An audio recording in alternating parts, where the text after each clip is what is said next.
Hi friends, welcome to Meena Samayal. Navratri day 8 க்கு நம்ம கும்பிடுறது Maha Gowri Devi.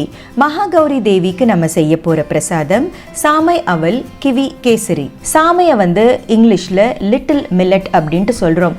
சிறுதானியங்களே எல்லாமே சின்னதா தான் இருக்கும். அதுலயும் சின்னது சாமைங்க. சாமை சாப்பிடும்போது பசி தூண்டுதல் அப்படிங்கிறது இருக்காது. ரொம்ப நேரத்துக்கு பசிக்கவும் செய்யாது. கொலஸ்ட்ரால் லெவல்ஸை மேனேஜ் பண்ணுறதையும் தாண்டி ஒரு ஹார்ட் ஹீரோ அப்படின்ட்டும் சொல்லலாம். மற்ற சிறுதானியங்கள் மாதிரி இதுவும் டயபெட்டிக் ஃப்ரெண்ட்லி. டயபெட்டிஸ் இருக்கிறவங்களுக்கு நல்லாவே கட்டுப்படுத்தும். ஹை இன் ஃபைபர், அதாவது நார் சத்து நிறைய இருக்கிறதையும் தாண்டி ஒரு ஹெல்த்தியான டைஜஸ்டிவ் சிஸ்டமை மெயின்டைன் பண்ணும். ஸோ வாங்க சாமை அவல் கிவி கேசரி எப்படி செய்கிறது அப்படிங்கிறத பார்ப்போம். ஒரு கப் சாமை அவலில் ஒரு பவுலில் சேர்த்துக்கலாம். நல்ல ட்ரிங்கிங் வாட்டரால் நல்ல பெசஞ்சாப்பில் வாஷ் பண்ணி அந்த வாட்டரை ட்ரெயின் அவுட் பண்ணிடலாம். செகண்ட் டைமும் வாஷ் பண்ணும்போது டஸ்ட் பார்ட்டிகல்ஸ் டோட்டலாக ரிமூவ் ஆகிடும். சோக் பண்ணுறதுக்கு எக்ஸஸ் வாட்டர் தேவைப்படாது. வாஷ் பண்ண வாட்டரே போதுமானது. இந்த ரெசிபிக்கு நான் சூஸ் பண்ணது கிவி பழம். தோல் நீக்கி ஃபைனாக சாப் பண்ணிக்கலாம். கிவி நல்ல ஸ்வீட்டாகவே இருந்தது. கிவி ஹை இன் விட்டமின் கே அப்படின்ட்டு சொல்லலாம். கிவி கன்சியூம் பண்ணும்போது விட்டமின் டியை அப்சார்ப் பண்ற லெவலுக்கு நம்மளுக்கு சக்தியை கொடுக்கும்.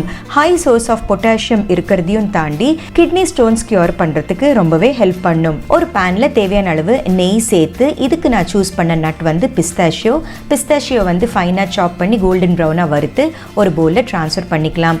அதே பேன்ல நம்ம சாப் பண்ண கிவி பழத்தை சேர்த்து 2 நிமிஷம் வதக்குறதுக்கு அப்புறமா கொஞ்சமா தண்ணி சேர்த்து நல்லா க்ளோஸ் பண்ணி வேக விடலாம்.